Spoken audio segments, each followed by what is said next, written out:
जय हिंद दोस्तों, आज के इस वीडियो में आप सभी का स्वागत है। आज हम लोग मैक्स आईएएस के मध्यकालीन भारत का नोट्स पढ़ेंगे, जो कि सभी एग्ज़ामों के लिए काफ़ी महत्वपूर्ण है। तो चलिए देखते हैं। यूरोपियों का आगमन से पढ़ते हैं हम लोग। यूरोपियों का आगमन, पुर्तगालियों का आगमन। भारत की प्राचीन सांस्कृतिक विरासत, आर्थिक संपन्नता, आध्यात्मिक उपलब्धियों, दर्शन एवं कला इत्यादि से प्रभावित होकर मध्यकाल में बहुत से विदेशी व्यापारी एवं यात्रियों का भारत में आगमन हुआ। भारत में सर्वप्रथम पुर्तगाली आए। इसके पश्चात क्रमशः डच, अंग्रेज, डेनिश तथा फ्रांसीसियों का आगमन हुआ। डचों के अंग्रेज़ों से पहले भारत आने के बावजूद ब्रिटिश ईस्ट इंडिया कंपनी की स्थापना डच ईस्ट इंडिया कंपनी से पहले हुई।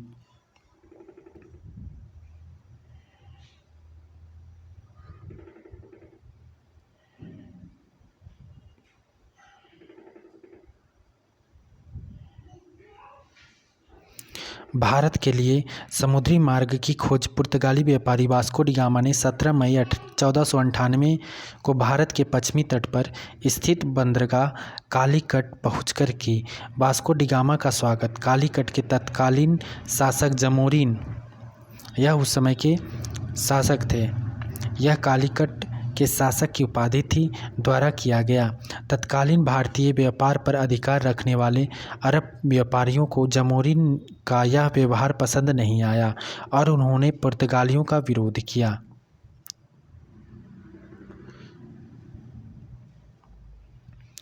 वास्को डी गामा ने भारत आने और जाने में हुए यात्रा व्यय के बदले लगभग 60 गुना अधिक धन कमाया। भारत में कालीकट, गोवा, दमन, दीव एवं हुगली के बंदरगाहों में पुर्तगालियों ने अपनी व्यापारिक कोठियों की स्थापना की। भारत में द्वितीय पुर्तगाली अभियान पेड्रो अल्वरेज कैब्राल, भारत में द्वितीय पुर्तगाली अभियान जो है पेड्रो अल्वरेज कैब्राल के नेतृत्व में छोड़ा गया। कैब्राल ने कालीकट बंदरगाह से एक अरबी जहाज को पकड़कर जमोरिन को उपहार स्वरूप भेंट किया। भारत में प्रथम पुर्तगाली फैक्ट्री की स्थापना 1503 ईस्वी में कोचीन में तथा द्वितीय फैक्ट्री की स्थापना 1575 ईस्वी में कन्नूर में की गई। अब है पुर्तगाली वायसराय फ्रांसिस्को द अल्मेडा। पुर्तगाली वायसराय जो प्रथम थे, ये थे फ्रांसिस्को द अल्मेडा। यह पुर्तगाल के प्रथम वायसराय के रूप में 1505 ईस्वी में भारत आया और 1509 ईस्वी तक यहाँ शासन किया। 1505 में आया और 1509 तक शासन किया।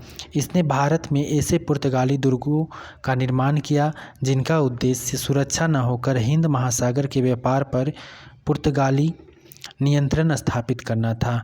इसकी यह नीति नीले अथवा शांत जल की नीति कहलाई। इसकी यह जो नीति थी, यह नीति नीले अथवा शांत जल की नीति कहलाई। यह 1508 ईस्वी में संयुक्त मुस्लिम और नौसैनिक बेड़े मिस्र, तुर्की प्लस गुजरात से चौल के युद्ध में पराजित हो गया। इसने सामुद्रिक नीति को अधिक महत्व दिया। फ्रांसिस्को द अल्मेडा ने किसे सामुद्रिक नीति को अधिक महत्व दिया। नेक्स्ट है फ्रांसिस्को द अल्बुकर्क। यह द्वितीय पुर्तगाली वायसराय के रूप में 1509 ईस्वी में भारत आया। इससे पुर्तगाली शक्ति का वास्तविक संस्थापक माना जाता है। फ्रांसिस्को द अल्बुकर्क को क्या है? वास्तविक संस्थापक, पुर्तगाली शक्ति का वास्तविक संस्थापक माना जाता है। इसने कोचीन को अपना मुख्यालय बनाया।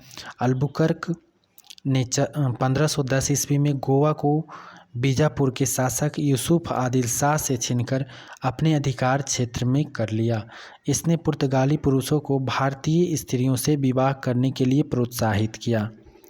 इसने गोवा को पुर्तगाली सत्ता एवं संस्कृति के महत्वपूर्ण केंद्र के रूप में स्थापित किया। नेक्स्ट है Nuno da Cunha Nuno da Cunha यह तीसरा पुर्तगाली गवर्नर था। नीनो डी कुन्हा कौन था? यह तीसरा पुर्तगाली गवर्नर था। इसका प्रमुख कार्य गोवा को पुर्तगालियों की औपचारिक राजधानी के रूप में परिवर्तित करना था। इसका प्रमुख कार्य क्या था? गोवा को पुर्तगालियों की औपचारिक राजधानी के रूप में परिवर्तित करना था। इसने कोचीन से राजधानी परिवर्तित करके गोवा को राजधानी बनाया। इसने हुबली जो बंगाल में है और सेंथोमा मद्रास में है पुर्तगाली बस्तियों की स्थापना की। इसने हुबली बंगाल में और सेंथोमा मद्रास में पुर्तगाली बस्तियों की स्थापना की। 1534 ईस्वी में बेसिन तथा 1535 ईस्वी में दीव पर अधिकार किया। अन्य संबंधित तथ्य हैं। पुर्तगाली वायसराय जोवा डी कैस्ट्रो ने पश्चिमी भारत में बम्बई, चौल, दीव, सालसेट एवं बेसिन नामक क्षेत्र पर नियंत्रण स्थापित किया। भारत में प्रथम पादरी फ्रांसिस्को जेवियर का आगमन पुर्तगाली गवर्नर अल्फांसो डी सूजा 1542 से 1545 के समय हुआ था। पुर्तगाली एशियाई देशों से व्यापार करने हेतु भारत में अवस्थित नागपट्टनम बंदरगाह का प्रयोग करते थे। पुर्तगाली चटगांव के बंदरगाह को महान बंदरगाह की संज्ञा दी। पुर्तगाली जो थे ये चटगांव के बंदरगाह को महान बंदरगाह की संज्ञा देते थे। पुर्तगालियों ने कार्टज आर्मेडा काफिला पद्धति का प्रयोग किया। पुर्तगालियों ने किस पद्धति का प्रयोग किया? कार्टेज आर्मेडा काफिला पद्धति का प्रयोग किया, जिसके अंतर्गत हिंद महासागर का प्रयोग करने वाले प्रत्येक जहाज को शुल्क अदा करना होता था। जिन जहाज़ों को परमिट प्राप्त था उन्हें गोला बारूद और काली मिर्च का व्यापार करने की अनुमति नहीं होती थी। नेक्स्ट है, मुगल शासक अकबर के दरबार में 2 पुर्तगाली ईसाई पादरियों तथा फादर एकाबीवा का आगमन हुआ। शाहजहां ने 1632 ईस्वी में हुबली को पुर्तगाल के अधिकार क्षेत्र से छीन लिया। पुर्तगालियों ने सन 1556 ईस्वी में गोवा में प्रथम प्रिंटिंग प्रेस स्थापित किया। तो प्रिंटिंग प्रेस जो है भारत में किसने लाया? तो ये पुर्तगालियों ने लाया 1556 ईस्वी में। तो पुर्तगालियों ने सन 1556 ईस्वी में गोवा में प्रथम प्रिंटिंग प्रेस की स्थापना की। पुर्तगाली भारत में तंबाकू जैसे फसलें तथा आलू, भिंडी, मिर्च, अनानास, सपाटा और मूंगफली जैसी फल और सब्जियां भी लाए। भारत में गैथिक वास्तुकला की शुरुआत पुर्तगालियों के आगमन के साथ ही मानी जाती है। तो गोथिक वास्तुकला की शुरुआत किसके आगमन के साथ मानी जाती है? पुर्तगालियों के आगमन के साथ। और तंबाकू जैसे फसलें तथा आलू, भिंडी, मिर्च, अनानास, सपाटा और मूंगफली जैसी फल और सब्जियां भी किसने लाया? पुर्तगालियों ने लाया। पुर्तगालियों के पतन के कारण, तो पुर्तगालियों के पतन के कारण कौन कौन से थे? तो पहला है धार्मिक असहिष्णुता की नीति। पुर्तगालियों के पतन का कारण था पहला धार्मिक असहिष्णुता की नीति, दूसरा बर्बरतापूर्ण समुद्री लूटपाट की नीति, तीसरा अल्बुकर्क के अयोग्य उत्तराधिकारी, चौथा अंग्रेज तथा शक्तियों का विरोध, पांचवा है विजयनगर साम्राज्य का पतन, छठा है स्पेन द्वारा पुर्तगाल की स्वतंत्रता छीन लेना। ये 6 कारण हैं जिसके कारण पुर्तगालियों का पतन हुआ। तो वायसराय कौन कौन हुए पुर्तगालियों में? तो फ्रांसिस्को द अल्मोड़ा यह प्रथम वायसराय हुआ, दूसरा अल्फांसो द अल्बुकर्क ये दूसरा वायसराय हुआ, और नीनो डी कुन्हा ये तीसरा पुर्तगाली गवर्नर हुआ।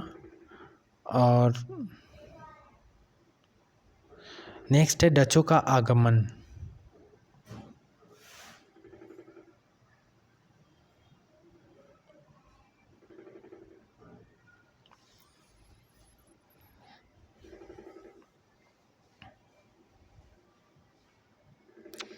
डचों का आगमन। डच हॉलैंड या नीदरलैंड के निवासी थे। डच कौन थे? हॉलैंड या नीदरलैंड के निवासी थे। उनकी इच्छा दक्षिण पूर्व एशिया में के मसाला बाजारों में सीधा प्रवेश करके नियंत्रण स्थापित करने की थी। तो डच हॉलैंड या नीदरलैंड के निवासी थे।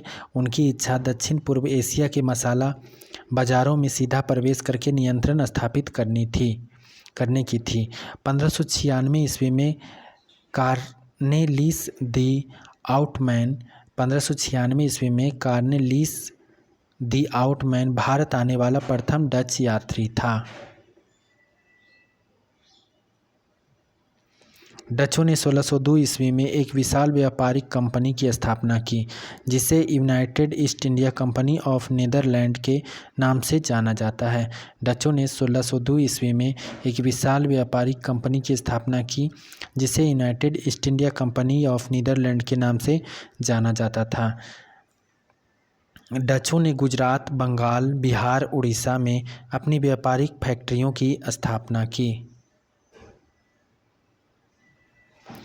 भारत में प्रथम डच फैक्ट्री की स्थापना मछलीपट्टनम में 1605 ईस्वी में हुई। भारत में प्रथम डच फैक्ट्री की स्थापना कहाँ हुई? मछलीपट्टनम में 1605 ईस्वी में हुई।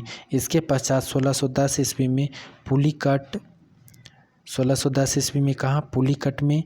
1616 ईस्वी में सूरत में डच फैक्ट्रियों की स्थापना हुई। सूरत में कब हुई? 1616 ईस्वी में। डचों ने चिनसूरा और कोचीन में भी अपनी फैक्ट्री स्थापित की। बंगाल में प्रथम डच फैक्ट्री की स्थापना पिपली में सन 1627 ईस्वी में की गई। बंगाल में प्रथम डच फैक्ट्री की स्थापना पिपली में सन 1627 ईस्वी में की गई। भारत में डच व्यापारियों ने मुख्यतः मसालों, नील, कच्चे रेशम, सीसा, चावल और अफीम का व्यापार किया। डचों द्वारा मसालों के निर्यात के स्थान पर कपड़ों को प्राथमिकता दी गई। यह कपड़े कोरोमंडल तट, बंगाल में जो है एवं गुजरात से निर्यात किए जाते थे। भारत में भारतीय वस्तुओं का निर्यात का केंद्र बनाने का श्रेय डचों को जाता है। भारत को भारतीय वस्तुओं का निर्यात का केंद्र जो है बनाने का श्रेय डचों को जाता है। 1759 ईस्वी में बेदरा के युद्ध में अंग्रेजों द्वारा हुई पराजय के उपरांत भारत में अंतिम रूप से डचों का पतन हो गया। इस युद्ध में अंग्रेजी का नेतृत्व लॉर्ड क्लाइव द्वारा किया गया था। तो 1759 में क्या हुआ? 1759 में बेदरा के युद्ध में अंग्रेजों द्वारा हुई पराजय के उपरांत भारत में अंतिम रूप से डचों का पतन हो गया। इस युद्ध में अंग्रेजी सेना का नेतृत्व जो है लॉर्ड क्लाइव के द्वारा किया गया था। डचों की व्यापारिक व्यवस्था कार्टेल अर्थात सहकारिता पर आधारित थी। डचों की व्यापारिक व्यवस्था जो थी ये कार्टेल अर्थात सहकारिता पर आधारित थी। नेक्स्ट है डचों के पतन का कारण। तो अंग्रेजों की तुलना में नौसैनिक शक्ति का कमज़ोर होना। डचों के पतन का कारण क्या था? अंग्रेजों की तुलना में नौसैनिक शक्ति का कमज़ोर होना, अत्यधिक केंद्रीकरण की नीति अपनाना, आर्थिक स्थिति में गिरावट आना। नेक्स्ट है अंग्रेजों का भारत आगमन। तो 1599 ईस्वी में अंग्रेज व्यापारियों द्वारा पूर्वी देशों में व्यापार करने के उद्देश्य से ईस्ट इंडिया नामक कंपनी की स्थापना की। इंग्लैंड की महारानी एलिजाबेथ प्रथम ने 31 दिसंबर 1600 ईस्वी को एक रॉयल चार्टर जारी करके ईस्ट इंडिया कंपनी को 15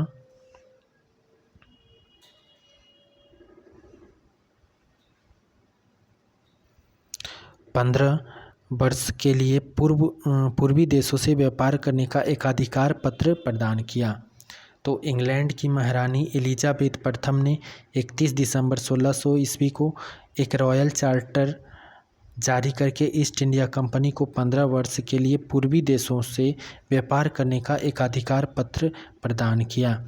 1608 ईस्वी में ब्रिटेन के सम्राट जेम्स प्रथम ने भारत में व्यापारिक कोठियों को खोलने के उद्देश्य कैप्टन हॉकिंस को जहांगीर के दरबार में भेजा, परंतु उसे स्वीकृति प्रदान नहीं की। तो 1608 ईस्वी में जो है ब्रिटेन के सम्राट जेम्स प्रथम जो थे ने भारत में व्यापारिक कोठियों को खोलने के उद्देश्य से कैप्टन हॉकिंस को जहांगीर के दरबार में भेजा, परंतु उससे स्वीकृति नहीं मिली। हॉकिंस तुर्की तथा फारसी भाषा का अच्छा ज्ञानी था। हॉकिंस जो था तुर्की तथा फारसी भाषा का अच्छा ज्ञानी था। वह प्रथम अंग्रेज था जिसने समुद्र मार्ग से भारत की भूमि में प्रवेश किया था। जहांगीर ने 1613 ईस्वी में सूरत में अंग्रेजों को अस्थायी कारखाना स्थापित करने की अनुमति प्रदान की थी। जहांगीर ने क्या है 1613 ईस्वी में सूरत में अंग्रेजों को अस्थायी कारखाना स्थापित करने की अनुमति प्रदान की थी। जहांगीर के दरबार में 1615 ईस्वी में सम्राट जेम्स प्रथम का दूत सर टॉमस रो पहुंचा, जिसने मुगल साम्राज्य के सभी भागों में व्यापार करने एवं फैक्ट्री स्थापित करने का अधिकार प्राप्त किया। 1611 ईस्वी में अंग्रेजों द्वारा व्यापारिक कोठी की स्थापना मसूलीपट्टनम में की गई। 1611 ईस्वी में अंग्रेजों द्वारा व्यापारिक कोठी की स्थापना जो है 1611 ईस्वी में की गई। पूर्वी भारत में अंग्रेजों द्वारा स्थापित प्रथम कारखाना 1633 ईस्वी में उड़ीसा के बालासोर में स्थापित किया गया। पूर्वी भारत में अंग्रेजों द्वारा स्थापित प्रथम कारखाना 1633 ईस्वी में उड़ीसा के बालासोर में स्थापित किया गया। 1661 ईस्वी के सम्राट चार्ल्स द्वितीय का विवाह पुर्तगाली राजकुमारी कैथरीन से हुआ। इस विवाह में मुंबई को दहेज के रूप में चार्ल्स को भेंट कर दिया गया, जिसे उन्होंने 10 पाउंड वार्षिक किराए पर कंपनी को दे दिया। अंग्रेजों ने 1639 ईस्वी में मद्रास में जमीन को पट्टे पर लेकर कारखाने की स्थापना की और साथ ही कारखानों की किलेबंदी भी प्रारंभ की। इसे फोर्ट सेंट जॉर्ज नाम दिया गया। अब है 1717 ईस्वी में मुगल सम्राट फर्रुखसियर का सफल इलाज कंपनी के एक डॉक्टर विलियम हैमिल्टन द्वारा किए जाने से फर्रुखसियर ने कंपनी को व्यापारिक सुविधाओं वाला एक फरमान जारी किया। इस फरमान को जो है मैग्ना कार्टा कहा जाता है। इस फरमान को क्या कहा जाता है? मैग्ना कार्टा कहा जाता है, जिसे फर्रुखसियर ने कंपनी को व्यापारिक सुविधाओं वाला एक फरमान जारी किया था। इस फरमान के अंतर्गत कंपनी को बंगाल में 3000 वार्षिक के बदले व्यापार करने, आसपास की भूमि किराए पर लेने का अधिकार प्रदान कर दिया। इसके अतिरिक्त कंपनी को सूरत में 10,000 के बदले निःशुल्क व्यापार करने और मुंबई की टकसाल से जारी सिक्कों को मुगल साम्राज्य में मान्यता दिलाने संबंधी अधिकार प्राप्त हो गए। भारत में फ्रांसीसियों का आगमन। अब है भारत में फ्रांसीसियों का आगमन कब हुआ? 1664 ईस्वी में फ्रांस के सम्राट लुई 14वें के समय उनके मंत्री कोलबर्ट के प्रयासों से फ्रांसीसी व्यापार कंपनी द एंड ओरिएंटल की स्थापना हुई। कंपनी द इंड ओरिएंटल की स्थापना हुई। फ्रैंक कैरो द्वारा फ्रांसीसियों की प्रथम फैक्ट्री की स्थापना सूरत में 1668 ईस्वी में की गई। फ्रांसीसियों द्वारा दूसरी व्यापारिक कोठी की स्थापना गोलकुंड रियासत के सुल्तान से अधिकार प्राप्त करने के पश्चात 1669 ईस्वी में मसूलीपट्टनम में की गई। पांडिचेरी के न्यू फ्रेंडोइस मार्टिन के द्वारा 1673 ईस्वी में की गई। डचों ने 1699 ईस्वी में पांडिचेरी को फ्रांसीसियों के नियंत्रण से छीन लिया, किंतु 1697 ईस्वी में के रिजर्व समझौते के अनुसार उसे वापस कर दिया। अंग्रेज और फ्रांसीसियों के बीच हुए युद्ध को कर्नाटक युद्ध के नाम से भी जाना जाता है।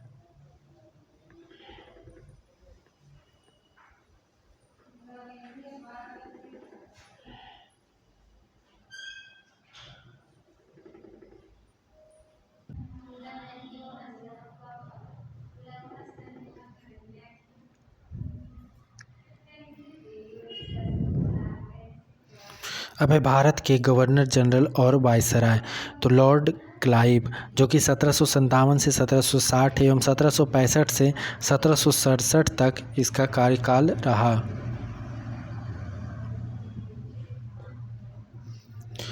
Lord Clive east India company द्वारा भारत में नियुक्त होने वाला प्रथम गवर्नर था। लॉर्ड क्लाइव क्या था? ईस्ट इंडिया कंपनी द्वारा भारत में नियुक्त होने वाला प्रथम गवर्नर था, जिसे ईस्ट इंडिया कंपनी ने 1757 में बंगाल का गवर्नर नियुक्त किया। क्लाइव ने बंगाल में द्वैत शासन की व्यवस्था की। क्लाइव के बाद द्वैत शासन के दौरान वेरेलसट 1767 से 1769 और कार्टियर 1769 से 1772 बंगाल के गवर्नर रहे। क्लाइव के बाद जो है द्वैत शासन के दौरान वेरेल्स्ट 1767 से 1769 और कार्टियर 1769 से 1772 बंगाल के गवर्नर रहे। 1757 का प्लासी का युद्ध भी लॉर्ड क्लाइव के नेतृत्व में लड़ा गया। वारेन हेस्टिंगस 1773 से 1785 ईस्वी। 1773 ईस्वी में रेगुलेटिंग एक्ट के द्वारा वारेन हेस्टिंगस को बंगाल का प्रथम गवर्नर जनरल बनाया गया, जिसे बंगाल में स्थापित द्वैत शासन प्रथा को समाप्त किया। जिसने जो है बंगाल में स्थापित द्वैत शासन प्रथा को समाप्त किया। हेस्टिंगस के समय में रेगुलेटिंग एक्ट के तहत 1774 में कलकत्ता में उच्च न्यायालय की स्थापना की गई। प्रथम हेस्टिंगस के समय में ही जो है रेगुलेटिंग एक्ट के तहत 1774 में कलकत्ता में उच्च न्यायालय की स्थापना की गई। प्रथम आंग्ल मराठा युद्ध 1775 से 1782 ईस्वी, जो कि सालवाई की संधि 1782 ईस्वी से समाप्त हुई।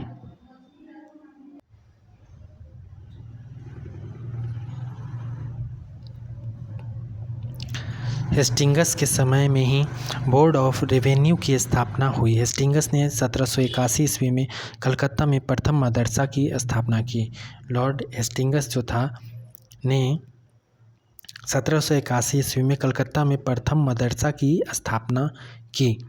हेस्टिंगस के समय 1784 ईस्वी को एशियाटिक सोसाइटी ऑफ बंगाल की स्थापना हुई। हेस्टिंगस के समय में 1784 ईस्वी को एशियाटिक सोसाइटी ऑफ बंगाल की स्थापना हुई।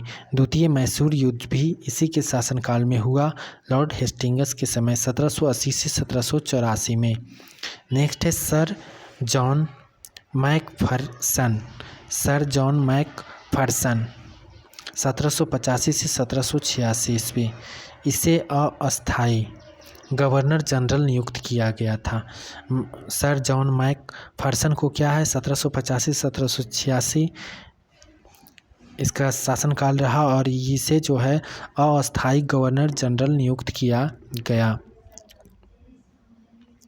लॉर्ड कॉर्नवालिस 1786 से 1793 तक रहा। लॉर्ड कॉर्नवालिस जो था कब से कब तक रहा? 1786 से 1793 तक रहा। लॉर्ड कॉर्नवालिस को भारत में सिविल सेवा एवं पुलिस व्यवस्था का जनक माना जाता है। लॉर्ड कॉर्नवालिस को क्या माना जाता है? भारत में सिविल सेवा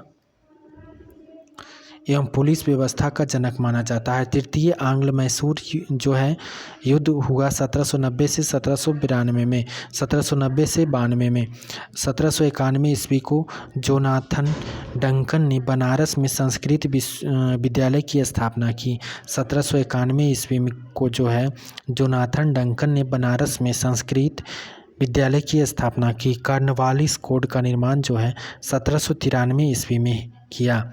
बंगाल में अस्थायी बंदोबस्त प्रणाली 1793 को लागू हुआ। बंगाल में अस्थायी बंदोबस्त की प्रणाली लॉर्ड कॉर्नवालिस के शासनकाल में और कब 1793 को लागू हुआ। 1805 में गाजीपुर में कॉर्नवालिस की मृत्यु हो गई। कॉर्नवालिस की मृत्यु कब हुई? 1805 ईस्वी में गाजीपुर में कॉर्नवालिस की मृत्यु हो गई। गाजीपुर में इसका मकबरा बनाया गया, जिसे लॉर्ड साहब का मकबरा कहा जाता है, जिसे क्या कहा जाता है गाजीपुर में?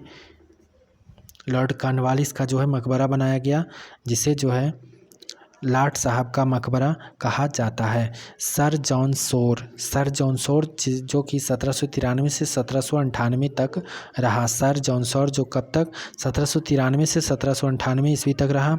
निजाम और मराठों के मध्य खरदा का युद्ध 1795 में हुआ। निजाम और मराठों के मध्य जो खरदा का युद्ध हुआ ये 1795 में हुआ। इलाहाबाद का कंपनी के साम्राज्य में विलय हुआ। इसका इलाहाबाद का कंपनी के साम्राज्य में विलय हुआ इसी के काल में। और फिर है लॉर्ड वेलेस्ली, जो कि 1798 से 1805 तक रहा। लॉर्ड वेलेस्ली ने सहायक संधि 1798 में लागू की। लॉर्ड वेलेस्ली सहायक संधि जो है 1798 ईस्वी में लागू की। चतुर्थ आंग्ल मैसूर युद्ध 1799 में हुआ और द्वितीय आंग्ल मराठा युद्ध जो है 1803 से 1805 ईस्वी में हुआ। बेसिन की संधि 1802 में हुआ। सर जॉर्ज बार्लो 1805 से 1807 ईस्वी में हुआ। 1805 ईस्वी की राजपुर घाट की संधि एवं 1806 ईस्वी में बेल्लोर का सिपाही विद्रोह हुआ। 1805 ईस्वी की में जो है राजपुर घाट की संधि एवं 1806 में बेल्लोर का सिपाही विद्रोह हुआ। इस समय सर जॉर्ज बार्लो के काल में। नेक्स्ट है लॉर्ड मिंटो प्रथम। तो लॉर्ड मिंटो जो है 1807 से 1813 ईस्वी तक रहा। अमृतसर की संधि 25 अप्रैल 1809 ईस्वी में रंजीत सिंह एवं लॉर्ड मिंटो के मध्य हुई, जिसकी मध्यस्थता जो है मेटकॉफ ने की थी। लॉर्ड मिंटो 1807 से 1813 ईस्वी तक रहा और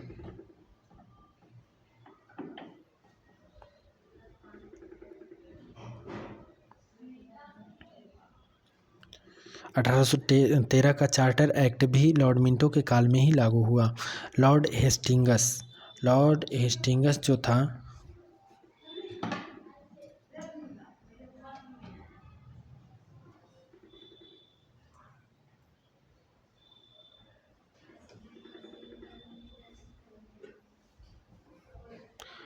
लॉर्ड हेस्टिंगस 1814 से 1816 के मध्य आंग्ल नेपाल युद्ध हुआ। आंग्ल नेपाल युद्ध कब हुआ? लॉर्ड हेस्टिंगस के शासनकाल में 1814 से 1816 ईस्वी के मध्य हुआ।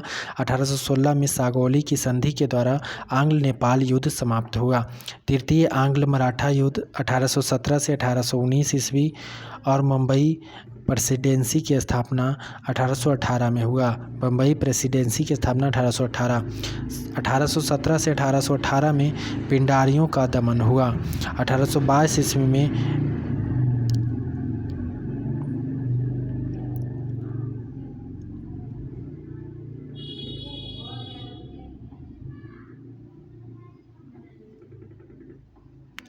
1822 ईस्वी में टेंसले एक्ट या काश्तकारी अधिनियम लागू हुआ।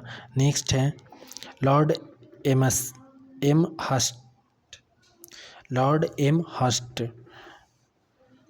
1823 से 1828 ईस्वी तक रहा। लॉर्ड एम हर्स्ट जो है ये कब तक? 1813 से 1828 ईस्वी तक। 1824 से 1826 ईस्वी के मध्य प्रथम आंग्ल बर्मा युद्ध हुआ। 1824 से 1826 के ईस्वी के मध्य क्या हुआ? प्रथम आंग्ल बर्मा युद्ध हुआ। 1825 ईस्वी में ब्रिटिश सेना के सैनिक कमांडर ने बर्मा सेना को परास्त कर 1826 ईस्वी में यंडाबू की संधि की। बैरकपुर का सैन्य विद्रोह 1824 में हुआ। बैरकपुर का सैन्य विद्रोह कब हुआ? 1824 ईस्वी में। भरतपुर का अधिग्रहण जो हुआ 1826 ईस्वी में। जूरी एक्ट 1827 ईस्वी इसी के शासनकाल में आया था। जूरी एक्ट 1827 में जो हुआ इसी के शासनकाल में आया था, जिसका राजा राम मोहन राय द्वारा विरोध किया गया। और अब है लॉर्ड विलियम बेंटिंक।